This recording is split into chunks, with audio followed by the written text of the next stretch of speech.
রব্বানা যালামনা বলেন রব্বানা যালামনা আনফুসানা ওয়া ইল্লাম তাগফির লানা ওয়া তারহামনা লানাকুনান্না মিনাল খাসিরিন বলে বলে মসজিদে কেঁদেছো, আসরের নামাজ পড়ে কেঁদেছো, যোহরের নামাজ পড়ে কেঁদেছো, মাগরিবের পড়ে কেঁদেছো, এশার নামাজ পড়ে কেঁদেছো। এ বান্দা, নামাজের মুসল্লা যখন বসে যাও, আমি আল্লাহকে তোমরা বারবার বলো, আল্লাহ গো আমার গুনাহ মাফ করে দাও। তারপরও আমি তোমাদের গুনাহ মাফ করে নেই।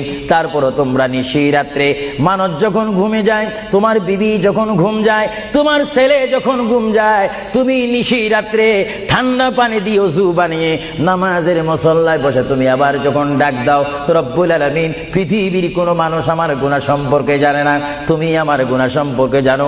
আমি এমন গুনাহ করেছি আমার বিবি জানে না, বিবি গুনাহ করেছে আমি জানি না। আল্লাহ তুমি সব কিচ্ছু জানো, হে আমার প্রভু তুমি আমাকে মাফ করে দাও। আমার আল্লাহ বলে, তারপরও যদি তোমাদেরকে আমি মাফ না করি, তারপরও বান্দা তোমরা আমার রহমতের দরজা থেকে